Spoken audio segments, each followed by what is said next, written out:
준비가 되셨습니까? 예. 우리 함께 빌립보서에 있는 말씀을 보겠습니다.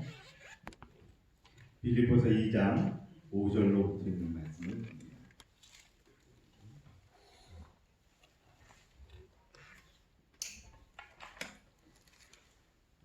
너희 안에 이 마음을 품으라.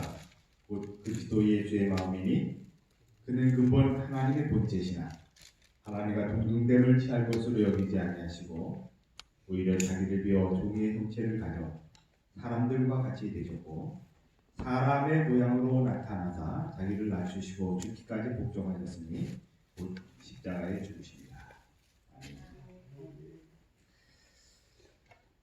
잘 산다는 것은 무슨 말일까? 잘 산다.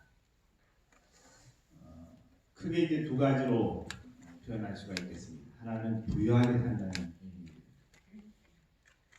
또 한 가지는 부유하든지 뭐 어떠든지 상관이 없이 그냥 행복하게 사는 것입니다. 잘 산다는 것은 그냥 그 어떤 사람과의 어떤 마찰 없이 편안하게, 좀 더 다른 각도에서 또 보면 다른 사람들이 부러워하는, 정말 잘 살아가고 있다 이렇게 느낄 수 있는 그러한 삶이 잘 사는 삶이라고 생각합니다. 오늘 제가 초점을 맞추고자 하는 것은 잘 사는 사람들, 그 중에서 부여하고 부족함이 없이 그렇게 사는 것보다 더 잘 사는 사람, 더 잘 사는 사람에 대한 이야기를 함께 나누려고 합니다. 그래서 본문 가운데서 읽은 것처럼 예수의 마음을 가진 사람, 결론적으로 말씀드리면 예수의 마음을 가진 사람이 정말 잘 사는 사람이다, 이렇게 표현할 수 있겠습니다. 여기 가정과 건강 267쪽을 보니까 이런 말씀이 있습니다. 많은 사람들이 그리스도께서 생애하시던 장소들을 방문하여 그분께서 걸어가신 곳을 걸어보고 그분께서 가르치시기 좋아하시던 곳가를 바라보고 그분의 눈이 그처럼 자주 머물렀던 들과 골짜기들을 바라보는 것이 큰 특권이라고 생각한다. 그러나 우리가 예수님의 발자취를 따라가기 위하여 나사렛이나 가버나움이나 베다니로 갈 필요가 없다. 우리들은 병자의 침상 곁에서, 가난한 오두막에서, 사람이 많은 대도시의 뒷골목에서, 그리고 인간의 마음의 위로가 필요한 어느 곳에서든지 예수님의 발자취를 발견할 수 있다. 오늘 우리가 예수님의 발자취를 따라가는 사람들입니다. 그분의 발자취를 따라가기 위해서 예수님이 머무셨던 곳, 예수님이 걸어가셨던 곳, 예수님이 즐겨 바라보셨던 곳, 예수님이 나사로를 고치셨던 곳, 그런 곳들을 방문하는 것이 발자취 따라가는 것이 아니라 예수님이 가장 빈약하고 어려웠고 힘들었던 사람들을 향해서 베푸셨던 사랑을 실천하는 것이 발자취를 따라가는 것이다. 그렇게 말씀해 주십니다. 이게 조금 뭐가 잘못됐는데요. 폴 딜리히는 예수는 보편적인 것을 위해 자기 속에 있는 특수한 것을 십자가에 못 박아버렸다, 이렇게 표현을 했습니다. 이건 이제 세상적인 사람들의 이야기입니다.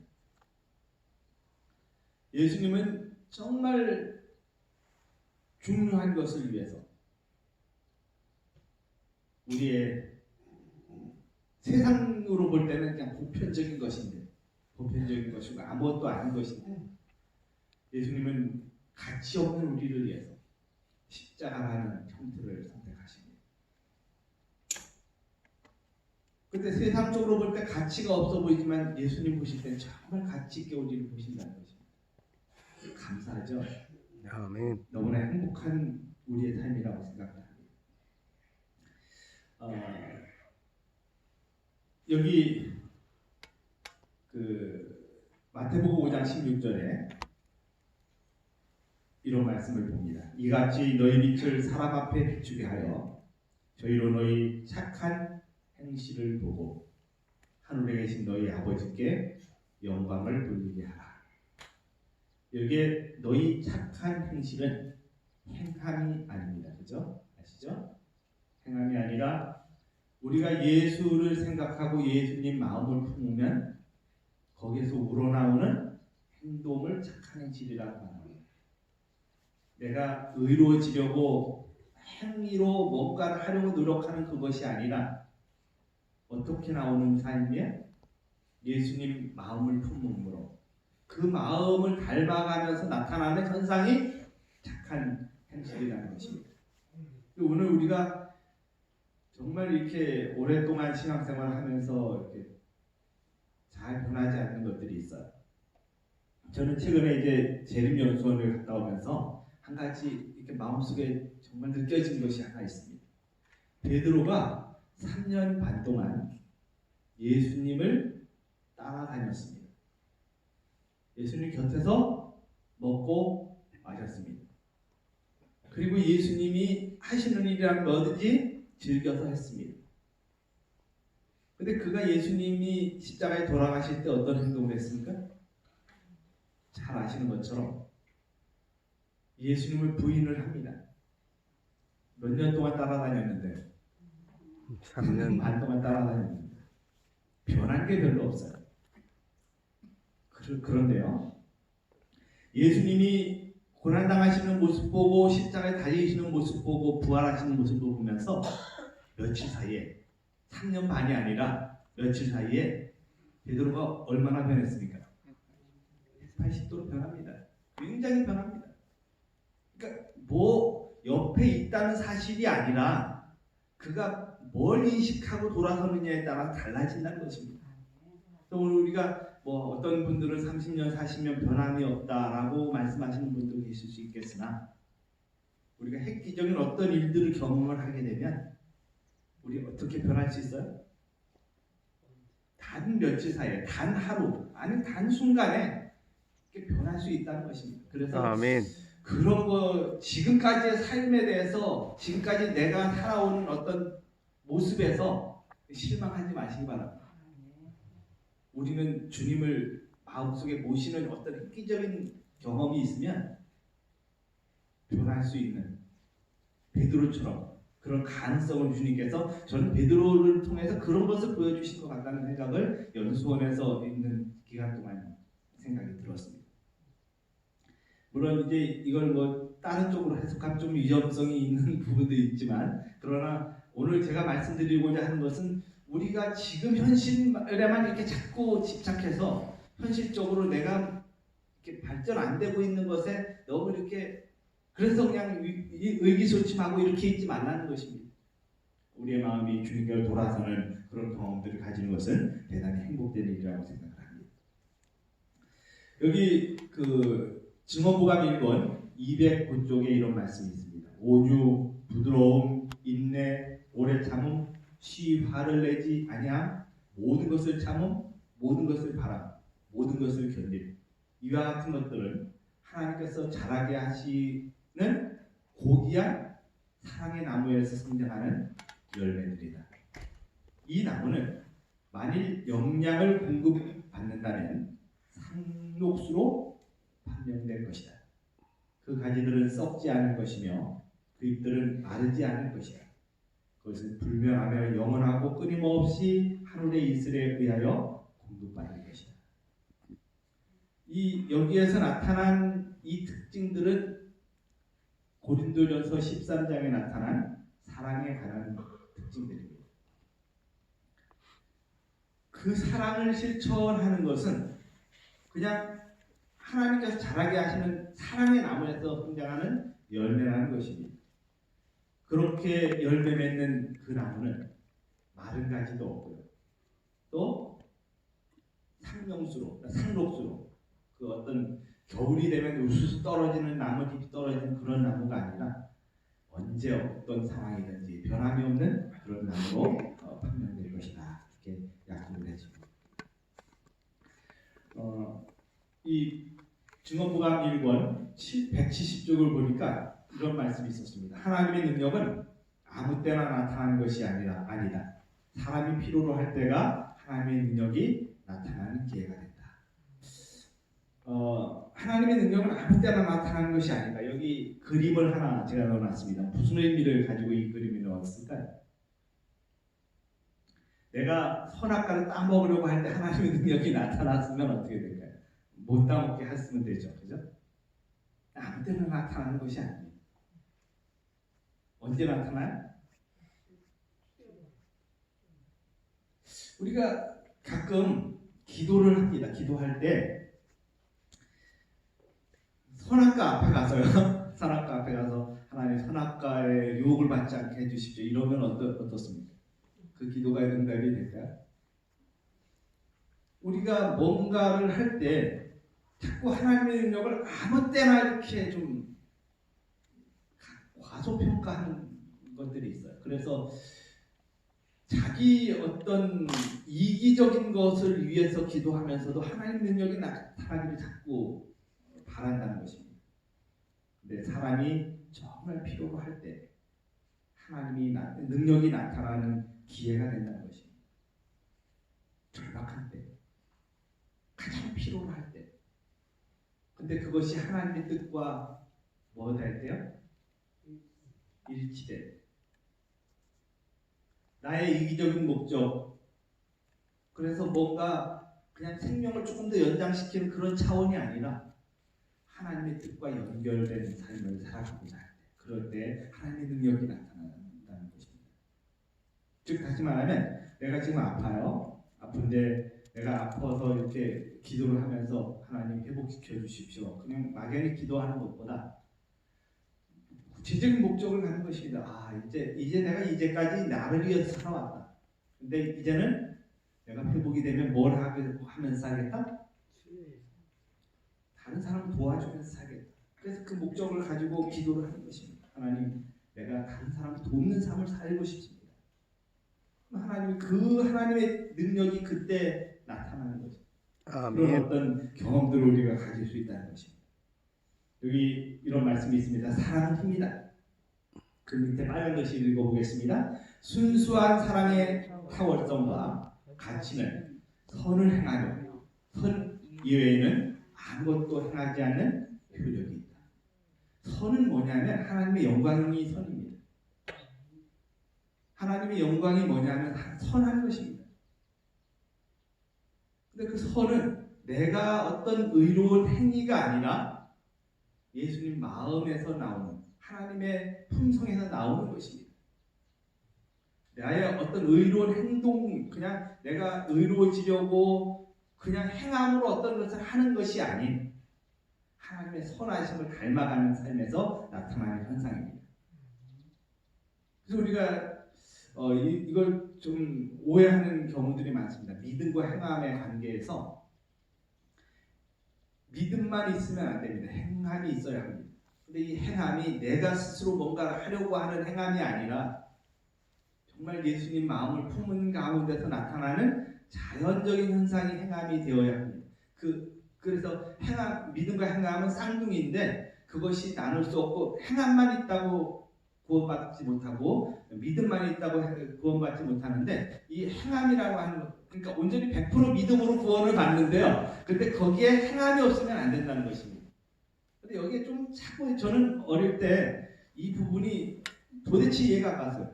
100% 믿음이라고 하는데 또 행함이 있어야 되는데 이게 도대체 뭐 어떻게 설명이 되는 것인가? 참 혼란이 좀 있었던 시절이 있었습니다. 근데 아무튼 예수님의 마음을 품은 가운데서 나타나는 아름다운 선한 열매들, 그것은 그냥 우리가 뭔가를 행하려고 하는 행함이 아닌 자연적으로 열매 맺는 귀한 경험들이 나타난 것인데 그것이 사랑의 힘입니다. 사랑의 힘으로 우리의 생활 속에서 나타나는 현상들을 봅니다.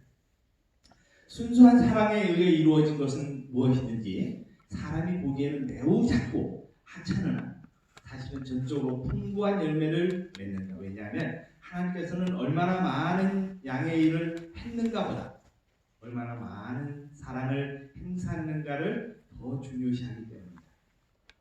오늘 우리가 뭔가를 하고 있다고 하는 만족감, 그런 마음으로 이렇게 살아가는 때가 많습니다. 그 수많은 일을 했는데 무엇을 위해서 그 일을 했는가 하는 것이 빠지는 때가 있어요. 예를 들면 어떤 사람이 병원에서 일을 하고 있어요. 근데 자기 업무가 있습니다. 근데 한 고객이 찾아왔어요. 이 고객을 보면서 고객이 이제 와서 뭘 묻는데 친절하겠다고 저쪽으로 가세요. 그럼 자기들 열심히 합니다. 병원에서 일을 하는데 그러면 잘하고 있는 것이니까 열심히 하고 있어요. 잘하는 것이니까 못하는 것이니까 누구를 위해서 그 일을 하고 있는 거예요? 열심히 자기 업무를 하고 있습니다. 정말 열심히 합니다. 근데 환우분 고객이 이렇게 왔을 때 그 고객을 응대하는 것을 제대로 못하면 잘 못하는 것입니다. 우리가 자꾸 그런 쪽으로 일들을 하는 때가 가끔 있습니다. 우리가 뭘 위해서 무슨 일을 하고 있는지를 착각하고 잊을 때가 있다는 것입니다.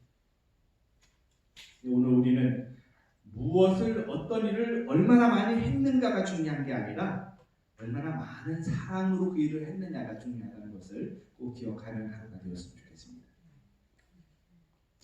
여기 이런 말씀이 있습니다. 사랑은 하나님께 속한 것이다. 거듭나지 않은 마음을 하나님께서 기르시는 사랑의 나무를 생기게 하거나 자라게 할 수 없다. 이 나무는 그리스도께서 통치하실 때에만 없어졌죠. 때에만 번영한다. 살며 번영한다. 이렇게 되어 있습니다.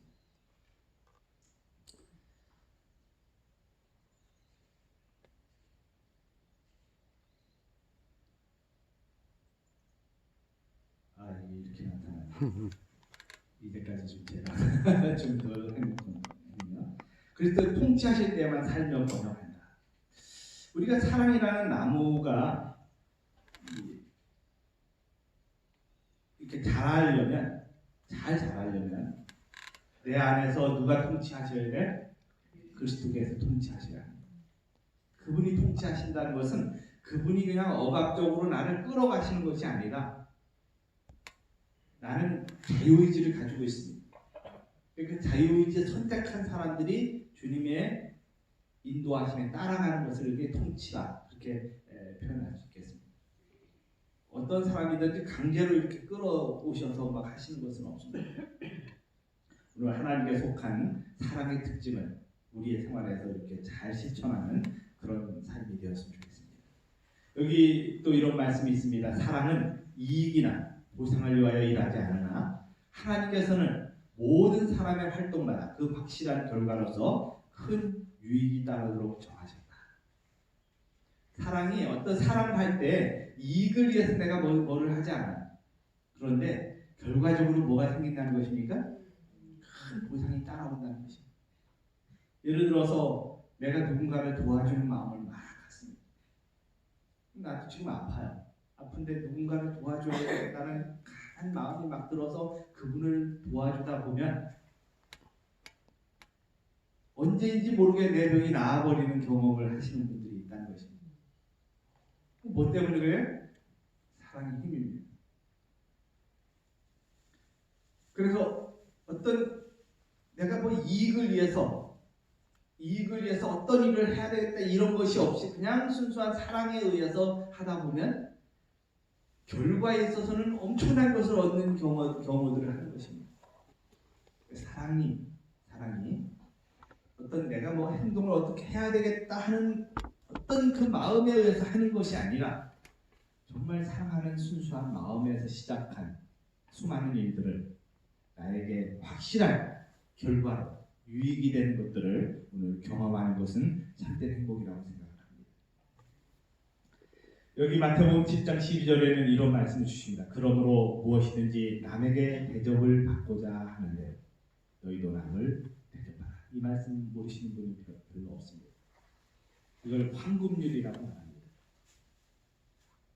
정말 우리가 누군가를 도와주려고 할 때 내가 뭔가 대접을 받고자 하는 뭐 그런 마음이 없을 수도 있겠죠. 내가 뭔가를 이 사람한테 했다고 내가 대접을 받아야 되겠다 이런 마음이 있는 것은 아니지만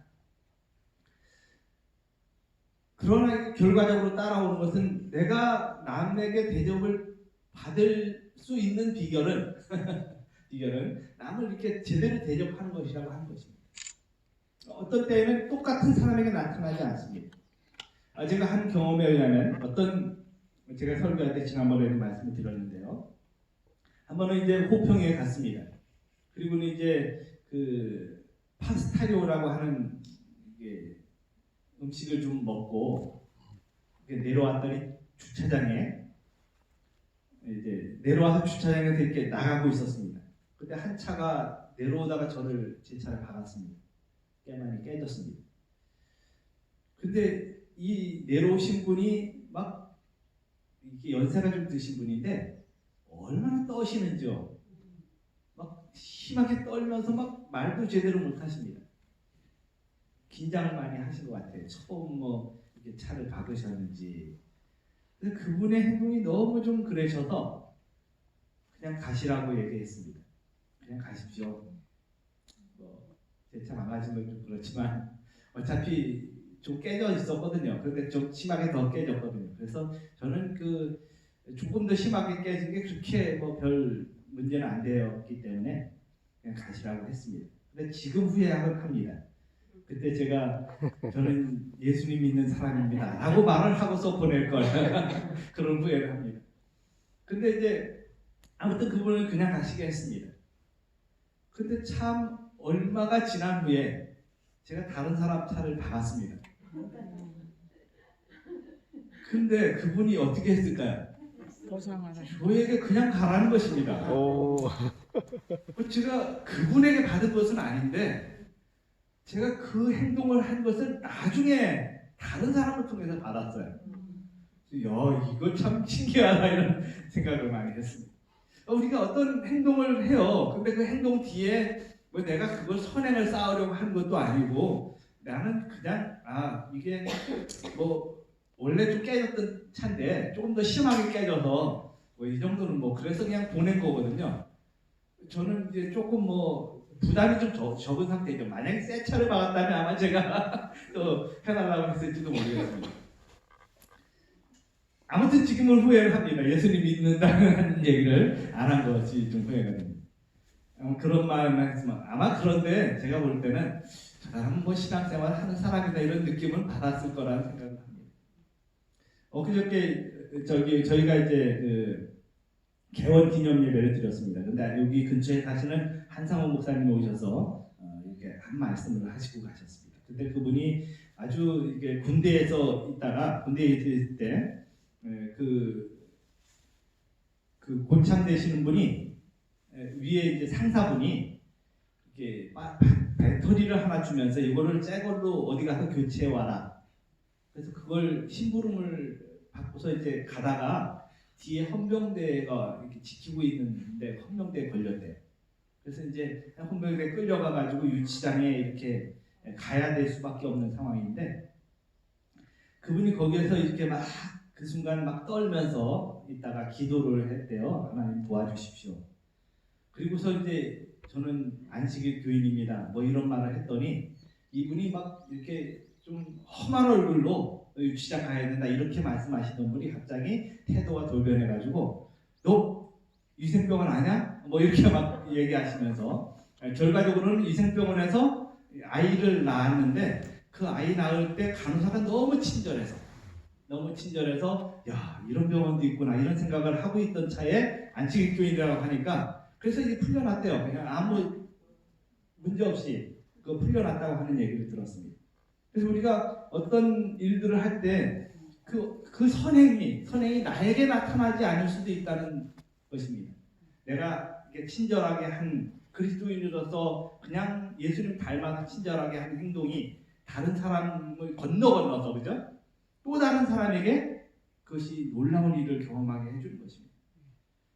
아마 제가 제가 박았던 차량도 아마 다른 사람으로부터 이렇게 친절을 좀 받았기 때문에 또 그런 행동을 하지 않나 그런 생각을 해봅니다. 아무튼 우리는 남에게 대접을 받고자 하는 대로 너희도 남을 대접하라. 이 말씀에는 대접을 받기 위해서 꼭 남을 대접하라 이런 말씀이 아님을 우리가 다시 한번 기억하게 됩니다. 내가 그런 목적이 아니라 할지라도 반드시 되돌아오는 경험들을 하는 것입니다. 이 황금줄은 어떤 순환의 원리를 가지고 있습니다. 순환의 원리. 모든 것은 다 순환이 됩니다. 예를 들어서 비가 오는 것도 뭐 때문에 옵니까? 구름 때문에. 땅에서 올라갔기 때문에 옵니다. 그러니까 네. 순환이에요. 그것도 다 순환입니다. 바닷물이 증발해서 올라가서 결과적으로 땅에 내려오는 것입니다. 하늘에서 그냥 있는 게 떨어지는 게 아니라는 것이죠. 순환의 법칙들이 있는데 그 순환의 법칙들은 이 신앙 속에서 얼마나 존재하는지 모릅니다. 오늘 우리는 내가 뭔가를 얻으려고 하는 것이 아니지만 하다 보면 나에게 엄청난 유익이 되는 경험들을 합니다. 육신적으로 어떤 물질적으로 오는 유익이 아니라 할지라도 대단히 많은 것들이 행복된 경험을 가지게 되는 그런 경험들을 합니다. 자, 여기 211쪽에 이런 말씀이 있습니다. 우리는 다른 사람이 우리에게 동일한 상황에 사여주기를 원하는 그것을 다른 사람들에게 해야 한다. 우리가 헤아리는 그 헤아림으로 우리는 언제나 다시 헤아림을 받는다. 뭐 여기는 동일한 말씀, 이게 마태복음 7장 12절의 말씀하고 비슷한 의미를 주시고 계신데, 결과적으로는 내가 뭐 누구에게 받기 위해서 그 동일한 상황을 하는 것이 아니라 정말 우리의 마음속에 그냥 순수한 사랑에 의한 그런 원칙으로 하는 것이 중요하다는 것입니다. 순수한 사랑은 그 활동에 있어서 단순하고 행동의 다른 원칙들과는 구별된다. 사랑은 마음에 품어져야 하며 개발되어져야 하는데 이는 그 영향이 거룩하기 때문이다. 오늘 거룩하신 분을 향해서 우리가 이제 한 걸음 한 걸음 나아가는데, 우리가 이 땅에서 뭘 자꾸 이루어야 합니까? 천국을 이루는 삶을 살아야 돼요. 천국은 제가 가끔 이제 설교할 때 또 말씀드릴 부분인데요. 제가 아주 오래전에 3, 40년 전에 신문에 한 사설을 읽었는데 아직도 기억이 납니다. 거기에 뭐라고 돼 있었냐면, 사과나무에 단 하나의 사과가 있어도 만족하는 부족함이 없고 100개의 사과가 열려 있어도 만족하지 못하면 부족하다. 이런 사설이 있었어요. 신앙인이 썼던 것 같습니다. 우리가 부족하게 느끼는 것은 많고 적음이 아니라는 것입니다. 뭐예요? 마음이라는 것입니다. 아멘. 오늘 단 하나가 있어도 그것으로 만족하고 감사하면 행복한 것입니다. 그러나 오늘 우리가 이 땅에서 그런 마음으로 살아가면 하늘이 경험되어진 것입니다. 그 경험되어진 하늘, 그 천국을 위해서 준비하는 삶은 그냥 그 이 땅에서도 하늘을 경험하면서 사는 삶이라고 하는 것을 기억하시면 좋겠습니다. 사랑에 의한 행동, 사랑으로 나타나는 반응, 그것이 여러분과 저의 삶에서 나타나서 정말 잘 사는 사람. 어떻게 잘 사는 사람이에요? 더 잘 사는 사람, 더 잘 사는 사람으로 오늘 우리가 생활하는 축복을 누리게 되시기를 간절히 바랍니다. 아멘. 기도드리겠습니다. 살아계신 저희들의 아버지, 우리에게 잘 사는 정말 축복을 허락해 주셔서 감사합니다. 아멘. 넉넉하지 않지만 그러나 우리가 만족하는 삶을 살아가도록 이렇게 은혜를 주신 것 감사합니다.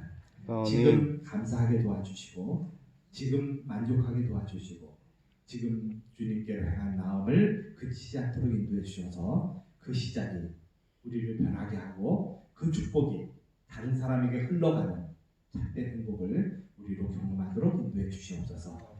우리에게 아멘. 오늘 주어진 것 다른 사람에게 베풀 때 그 베풀미 정말 감사로 베풀어지고 또 만족으로 베풀어지고 행복으로 베풀어져서 그 베풀 것이 나에게 돌아오지 않지만 또 다른 사람에게 흘러가는 축복의 통로가 되도록 인도해 주시기를 예수님 귀하신 이름으로 간절히 기도드립니다. 아멘.